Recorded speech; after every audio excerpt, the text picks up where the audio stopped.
Jadi perhatikan banget bahwa kalau kita lihat misalnya Anda mengikuti kuliah dari suhunya AI di era modern ini yang menjadi think tank-nya Google Brain. Beliau pernah menjadi head of Google Brain, dan kemudian beliau juga pernah menjadi head dari Baidu Artificial Intelligence yang merupakan pesaing dari Google Brain. Ya, saat ini beliau usianya 45 tahun, beliau lahir tahun 76. Pada tahun 97 beliau lulus S1 dengan nilai tertinggi di 3 bidang sekaligus, computer science, ekonomi, dan statistik. Pada umur 26 tahun beliau memperoleh gelar PhD dalam bidang artificial intelligence atau machine learning.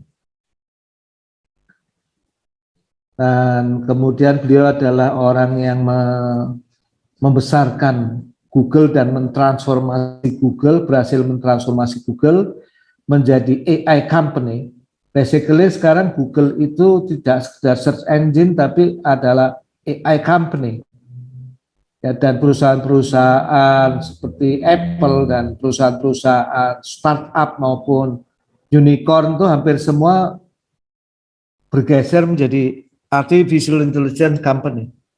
Nah, kalau Anda ikut kuliah Mr. Andre Eng itu yang tadi saya ceritakan, dan beliau adalah CEO dari Coursera, kuliahnya dalam machine learning dan estimasi dan dalam machine learning itu sudah diikuti. Kalau di Stanford itu setiap kuliah itu bisa lebih dari 1.000 orang. Kalau di internet yang sudah ikut kuliahnya itu lebih dari 100.000 orang ya. Nah, beliau menginvestasikan waktu khusus untuk menjelaskan interpretasi tradisional maupun interpretasi subjektif dari probability itu. Ya, itu hal yang tidak bisa di skip ya. Anda harus ingat betul, probability basically nanti kembalinya seluruh ilmu probability dan statistik itu secara matematik by definition kembali ke aksioma Kolmogorov.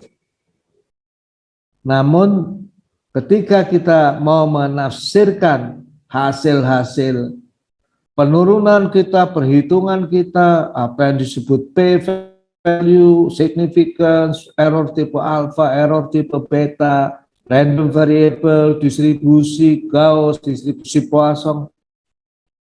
Ketika mau kembali ke alam nyata, menafsirkan hubungannya dengan alam nyata, kita selalu akan kembali, ini sebetulnya apa yang dimaksud dengan probability. Apakah kita mau pakai pendekatan tradisional atau pendekatan subjektif? Data scientist kebanyakan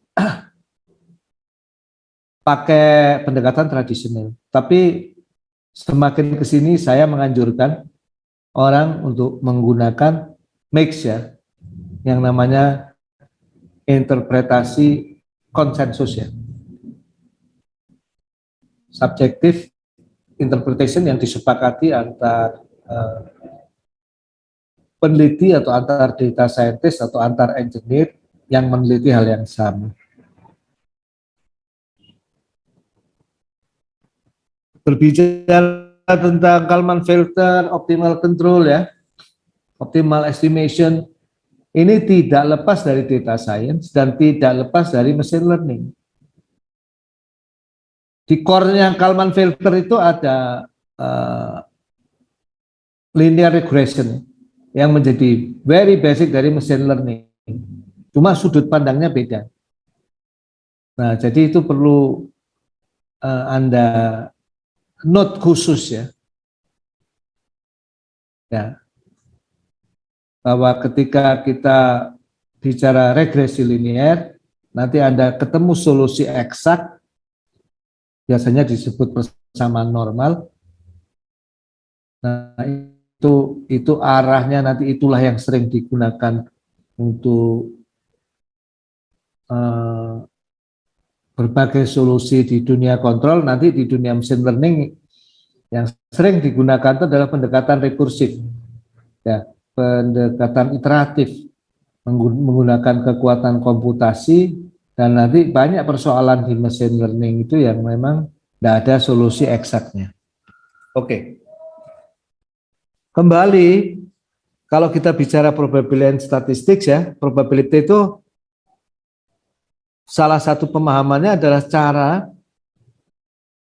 untuk mengekspresikan keyakinan bahwa sebuah kejadian tertentu akan muncul atau telah muncul gitu. Yang telah muncul juga belum tentu kita tahu gitu. Sepenuhnya gitu. Ya nggak semua informasinya nyampe ke kita.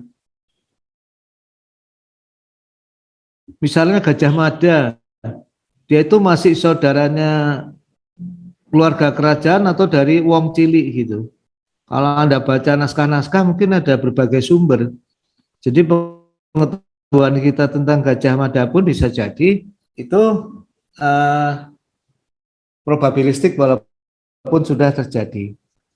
Kemudian statistik itu adalah sebuah matematik ya, sebuah cabang matematika ya, untuk menggunakan secara efektif data numerik ya, menggunakan secara efektif data numerik. Ya, kalau bisa nanti ya untuk menginferensikan sesuatu tentang populasi. Saya kurang sepakat dengan Pak Stengel ini, dia statistik disebut science. Menurut saya itu keliru. Karena statistik itu bukan science ya, tapi matematik. Beda ya.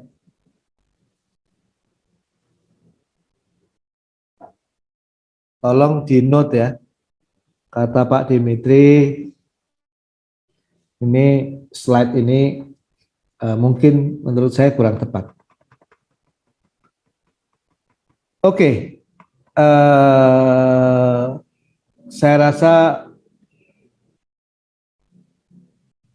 ini sangat umum ya. Biasa ini adalah pengertian dasar probability. Anda bisa baca sendiri. Ya, saya akan berhenti di hal-hal yang penting. Ada yang disebut cumulative probability, dia dijumlahkan dari kiri ya, gitu. Jumlah probability total lah ya. Maaf, ngilang.